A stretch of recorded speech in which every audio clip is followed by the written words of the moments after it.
মহামান্য হাজী সাহেব বড় ভাই যে কথা বলছিলেন, ওনার কথার মধ্যে থেকে একটা কথা মনে পড়ে গেল। 2020-এর আগে মানে 19 সালে যখন এই আলোচনা হচ্ছিল যে জমিন জমিন কেনার বিষয়ে, তো বড় ভাই ওনার বাড়ি আমাকে ডাকলেন। আমি ছিলাম, কাজী সাহেব সম্ভবত ছিল, হাবিবুর রহমান সাহেব, মোহাম্মদ শফিকুল সাহেব, তিনজন আমরা ছিলাম। ওনার আব্বা তখন হায়াতে ছিলেন। তো উনি আমাদেরকে জিজ্ঞাসা করছিলেন যে কিভাবে মাদ্রাসা করবে, কি করবে না করবে। তো আমরা ওনাকে বলেছিলাম আল্লাহ ওনার কবরকে নূর দিয়ে ভরে দিক, ওনাকে মাগফিরাত করে দিক, ওনার জন্য সবসময় দোয়া করি আমরা। তো উনি খুব আগ্রহ হয়েছিলেন, খুব খুশি হয়েছিলেন। উনি তখন অসুস্থ ছিলেন। উনি খুব খুশি হয়েছিলেন, বললেন বাবা। আর উনি ভালোভাবে জানতেন যে আমরা যে পরিস্থিতির মধ্যে ছিলাম, যে পেরেশানির মধ্যে ছিলাম, ওই মাদ্রাসা নিয়ে, ওই ওখানে থাকার বিষয় নিয়ে সমস্যার মধ্যে ছিলাম। উনি রহরহ জানতেন। উনি মানে বিভিন্ন লোক থেকে, বিভিন্ন সাথীদের থেকে উনি শুনতেন। তো উনি খুব আগ্রহ হয়েছিলেন। তিনি এই মাদ্রাসা মসজিদ উনি দেখে যেতে পারেননি। আল্লাহ তাআলা ওনার আগ্রহ ছিল, ওনার মানে চেষ্টা ছিল, ওনার দিলে দেওয়া ছিল আল্লাহ তাআলা ওনার কবরকে নূর দিয়ে ভরে দিক, আল্লাহ তাআলা ওনার মাগফিরাত করে দিক, দরজাতকে আল্লাহ বুলন্দ করে দিক। তো আজিজ তালাবা, আজকের যে সমস্ত কথাগুলো মন্নাব সাহেব থেকে নিয়ে, হাবিবুর রহমান সাহেব থেকে নিয়ে, আমার হাজী সাহেব থেকে নিয়ে যে কথাগুলো বললেন, সেই কথার পরিপ্রেক্ষিতে কিছু কথা বলে এখনই কোরআন ধরিয়ে দেবার শুরু করার কাজ শুরু হবে। দোয়া হয়ে যাবে, দোয়া হয়ে শেষ হবে ইনশাআল্লাহ তাআলা। তো এই কোরআন এমন একটি জিনিস, এই কোরআনটাকে আল্লাহ তাআলা বলেছেন নাহনু নাযালনা যিকরা ওয়া ইন্না লাহু লাহাফিজুন। আমি আল্লাহ এই কোরআনকে অবতীর্ণ করেছি আর করছি। এর রক্ষণাবেক্ষণা, এর জের জাবর, এর আগে পিছে সর্বতভাবে, সর্বত অবস্থায়, সকল মোড়ে মোড়ে এর হেফাজতের দায়িত্ব আমি আল্লাহ, আমি নিজেই নিয়েছি। আল্লাহ নিজেই বলছেন কোরআনের হেফাজত, কোরআনের রক্ষণাবেক্ষণ, কোরআনের মেহফুজ করার জিম্মাদারি আমার আল্লাহ স্বয়ং নিয়ে নিয়েছে। এই কোরআনকে আল্লাহ তাআলা হেফাজত করবেন। এবং যারা হামিলে কোরআন যারা হবে, যারা কোরআন নিয়ে চলবে, কোরআন নিয়ে উঠবে, যাদের জিন্দেগিটা হবে কোরআন, যাদের চলাফেরাটা হবে কোরআন, যাদের লেনদেন মামলাত মুআশারাতটা হবে কোরআন, তাদেরকে আল্লাহ তাআলা ও জিম্মাদারি নিচ্ছেন। তাদেরকে আল্লাহ হেফাজত করবেন। তাদেরকে আল্লাহ কি করবেন? তাদেরকে নিজের জিম্মাদারিতে নিয়ে নেবেন। এই ছোট ছোট বাচ্চারা তোমাদের সিনাতে, তোমাদের কলিজাতে, তোমাদের অন্তরে, তোমাদের কুলুবে যে আল্লাহ পাক রব্বুল আলামিন কাটার মতো করে সারি সারি ভাবে কোরআন দিচ্ছে, গেঁথে দিচ্ছে। যে সমস্ত ছেলেদেরকে কোরআন আমি শুনেছি যে কত সুন্দর ভাবে কোরআন শোনাচ্ছে, এক এক নিখুঁত ভাবে, নির্ভুল ভাবে, জের জবরের পার্থক্য করে, মাদের পার্থক্য করে, এবং মাখারিজের পার্থক্য করে, এবং রেওয়ায়াত করে ছেলেরা কোরআন শুনিয়েছে। আল্লাহ তাআলা তোমাদেরকে জাযায়ে খায়ের দিক, তোমাদের হিম্মত দিক, তোমাদের আরো জ্ঞান দিক, বিবেক দিক, বুদ্ধি দিক, মেধা দিক। আল্লাহ তাআলা তোমাদের কোরআনের খেদমত করার জন্য, কোরআনের হেফাজত করার জন্য, দিনের খেদমত করার জন্য, দিনের হেফাজত করার জন্য আল্লাহ তাআলা তোমাদের কবুল করে, গ্রহণ করে, আল্লাহ তাআলা তোমাদের হেফাজত করে। এই কোরআনটাকে যারা কোরআনকে সুন্দরভাবে পড়েছে, কোরআনকে বানিয়ে বানিয়ে সুন্দর করে যারা পড়েছে, তারা হয়ে গেছে কারি, বড় থেকে বড় কারি। তারা দুনিয়ার নজরে, দুনিয়ার কাছে, মানবের কাছে, মানবের তারা বড় কারি হয়েছে, বড় বড় কারি তৈরি হয়েছে। কোরআন নিয়ে যারা লিখেছে বড় বড় কাতিব হয়ে গিয়েছে। কোরআন নিয়ে যারা চিন্তা ভাবনা করেছে তারা বড় মানে জ্ঞানী হয়েছে, বুদ্ধিজীবী হয়েছে। কোরআনকে যারা রিসার্চ করেছে তারা বড় বড় বড় সায়েন্টিস্ট হয়ে গিয়েছে, বড় বড় মানে জ্ঞানী, বড় বড় জ্ঞানী তৈরি হয়ে গেছে, মদাব্বার হয়েছে। কোরআন এমন একটি জিনিস, পড়লেও পড়লেও নাকি, শুনলেও নাকি, ভাবলেও নাকি, ধারণা করলেও নাকি, আর না পড়তে জানলে দেখলেও নাকি, শুনলেও নাকি। এর থেকে নেগেটিভ খালি নেই।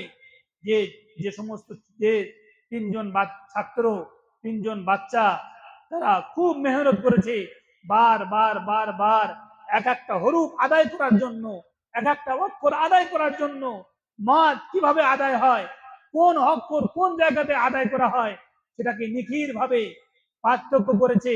মেহনত যিনি কারি সাহেব, তিনি ধরে ধরে মেহনত করিয়েছেন তাদেরকে, এক একটা হরফকে আলিফ থেকে ইয়া পর্যন্ত প্রত্যেকটা হরফকে, প্রত্যেকটা অক্ষরকে তার মাখরাজের সাথে আদায় করিয়েছে সুন্দরভাবে। আমি বারবার শুনেছি, কারি সাহেব শুনেছে, আরো শিক্ষকরা শুনেছে। বারবার শোনার পরে শুধু শুনে ছেড়ে দেওয়া হয়নি, তাকে বারবার পড়ানো হয়েছে, রোটানো হয়েছে, তাকে দেখা হয়েছে, যে সমস্ত দোয়া দরুদ গুলো আছে সেগুলো দেখা হয়েছে, সেগুলো আমি নিখুঁত ভাবে শুনেছি।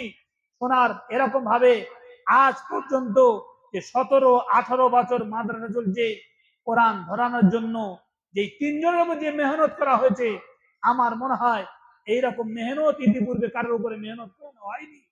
তাকে দেখা হয়নি, তাকে ধরা হয়নি, তাকে এক একটা অক্ষরকে, এক একটা হরুফকে, একটা মাখরাজকে, একটা তক্তি নাম্বার ধরে কোন তক্তির কি কায়দা, রর কটা কায়দা, এবং মাত্রা কখন হয়, লিন কখন হয়, এইসব জিনিসগুলো দেখে দেখে দেখে দেখে দেখে নিখিল ভাবে আদায় করানো হয়েছে।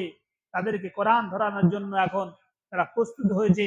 কোরআন ধরবে, হাফেজ হবে, মাওলানা হবে, মুফতি হবে, কারি হবে, মুহাদ্দিস হবে, বড় বড় তৈরি হবে। এখান থেকে তৈরি হবে ইনশাআল্লাহ তাআলা। তোমাদের ভেতর থেকে তোমরা আজম করো, ইরাদা করো, এই আজমে মুসান্নাম করো, এই দিলের মধ্যে আজমের ইরাদা করো যে আমি হাফেজ হব, আমি কারি হব, আমি মাওলানা হব, আমি মুফতি হব, আমি আমি দায়ী হব, আমি মুবাল্লিগ হব, এবং আমি কোরআনের খাদিম হব। এই প্রচেষ্টা, এই চেষ্টা, এই আগ্রহ, এই জেনে নিয়ে যে তোমরা চলতে পারো, ইনশাআল্লাহ তাআলা তোমরা একদিন বড় বড় তৈরি হবে। দুনিয়ার বুকে সব থেকে কেউ চায় না যে আমি খারাপ হব, আমি খারাপ জিনিস নেবো।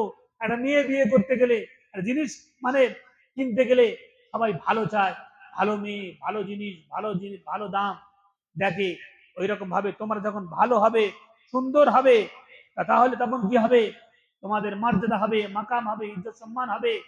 দেখো, কোন মানুষের তার সেকেল থেকে, সুরাত দেখে, তার আকৃতি দেখে, তার চালচলন দেখে কেউ বড় ভালো হয় না।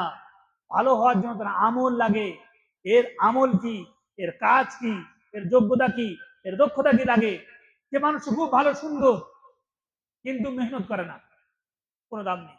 এই মানুষটা বড় সুন্দর, দেখতে ভালো, সেকেল ভালো, সুরত ভালো, আকৃতি ভালো, কিন্তু এর কোনো যোগ্যতা নেই, এ পড়তে পারে না, এর আখলাক খারাপ, তাহলে এর মর্যাদা নেই, দাম নেই, নাম নেই। ওই জন্য করে তোমরা ভালো হও। বড় বড় ছাত্র আমি বড় বারবার নসিহত করি, ডেকে বলি তোমরা মেহনত করো। তোমরা কোনোদিনের তরে অলস হয়ে, গাফলত হয়ে মিথ্যা কথা বলো না যে আমার মাথা যন্ত্রণা হচ্ছে, পেট যন্ত্রণা হচ্ছে, আমার এইটা হচ্ছে, ওটা হচ্ছে। এটা করে তোমরা ক্লাস থেকে মেহরুম হয়ে যেও না, পড়া থেকে মেহরুম হয়ে যেও না। যখন মিথ্যা কথা বলবে, একদিন একটা সাহাবি হোক বা সেই জামানার এক কোনো বেদিন হোক বা মুনাফিক হোক, রসুলের দরবারে এরকম বাম হাতে করে পানি খাচ্ছে। রসুল্লাহ বললেন ডান হাতে পানি খাও। সে ঘামন এবং তাকাবুর সাথে বলছে, হয়তো সে মুনাফিক হবে, না আমার আমার বাঁ হাত ডান হাত চলে না। আল্লাহ রসুল সাল্লাল্লাহু আলাইহি ওয়াসাল্লাম বললেন, আল্লাহ অমন করে দিক, সেই আজীবন মৃত্যু পর্যন্ত সেই ডান হাত আর কোনোদিন তুলতে পারেনি, বাম হাত চলেছে, ডান হাত আল্লাহ তাআলা তুলে দিয়েছে। তোমরা মিথ্যা কথা বলবে যে আমার মাথা যন্ত্রণা হচ্ছে, পেট যন্ত্রণা হচ্ছে, উঠতে পারি না, পড়তে পারি না। আল্লাহ পাক রব্বুল আলামিন সে সেরকম যেন না করে দেয়। ওই জন্য তোমরা তোমরা যতক্ষণ পর্যন্ত স্বার্থ থাকবে, উঠতে পারবে, বসতে পারবে, ক্লাস থেকে বঞ্চিত হয়েও না, পড়া থেকে বঞ্চিত হয়ে না, পড়াতে সরে যেও না, ক্লাসে গিয়ে ঘুমাও, তোমরা আগে কামরা আগে ঘুমায়ও না। তাহলে কি হবে, একদিন যদি যদি 1 সেকেন্ড এবং 1 মুহূর্ত যদি কোন শিরা যদি রক্ত চলাচল করতে কি হয়, বন্ধ হয়ে যায়, সেই জায়গাটা খুলে যায়, যন্ত্রণা হয়ে যায়, ব্যথা হয়ে যায়।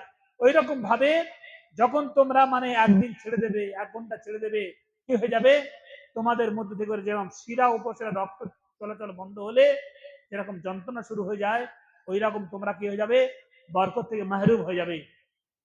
কেউ যদি একদিন ক্লাস বিনা কারণে ছেড়ে দেয়, বিনা অজুহাতে ছেড়ে দেয়, তো বলা হয় যে 40 দিনের বরকত থেকে মেহরুম হয়ে যায়, বঞ্চিত হয়ে যায়। ওই জন্য করে এটা খেয়াল রাখতে হবে। ওর কোরআন কোরআন ধরছো, কোরআন পড়ছো যাদেরকে, তিনজনকে আরো খাস করে বলছি, তোমরা কোরআনের গুরুত্ব দাও, কোরআনের মহত্ব এবং শ্রেষ্ঠত্ব। পৃথিবীর বুকে, আসমানের নিচে, জমির উপরে এত মহান শ্রেষ্ঠ কিতাব, শ্রেষ্ঠ গ্রন্থ দুনিয়ার বুকে আসেনি, আর কিয়ামত পর্যন্ত আসবে না।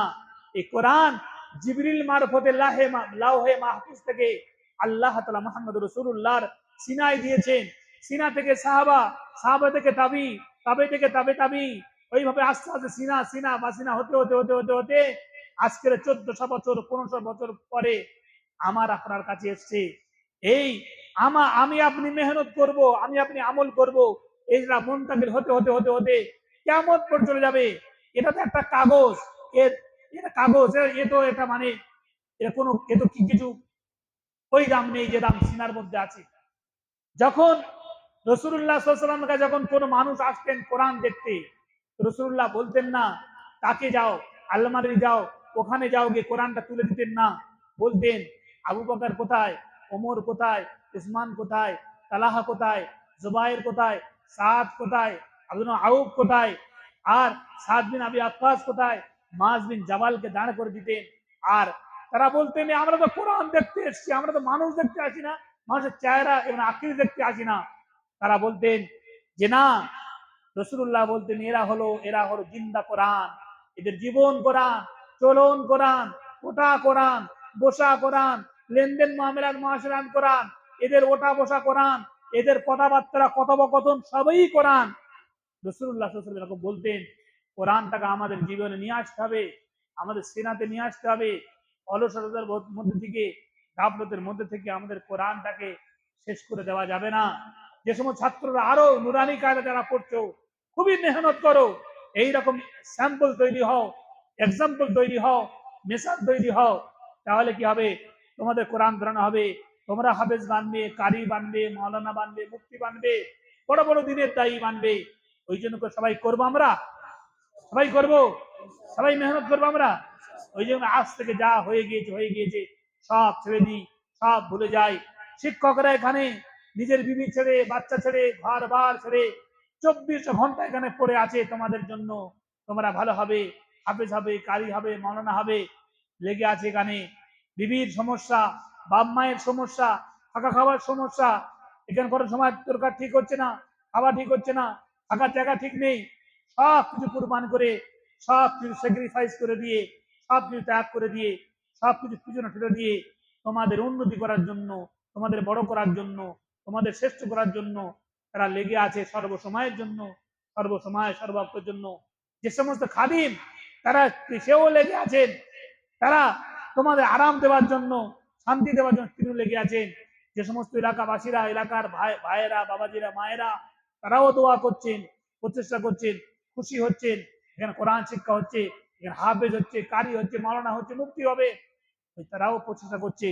ওই জন্য সকলেই মেহনত করব, সকলেই এক হয়ে, নেক হয়ে, ভালোবেসে, শিক্ষকের সম্মান ইজ্জত দিয়ে, কোরআনে পাকের গুরুত্ব, মাহাত্ম, আজমত বুকে রেখে, মাথায় রেখে, মসজিদের কদর এবং তার মানে আজমত বাকি রেখে, যে জায়গায় পড়বে, যার উপরে পড়বে তার হেফাজত করবে।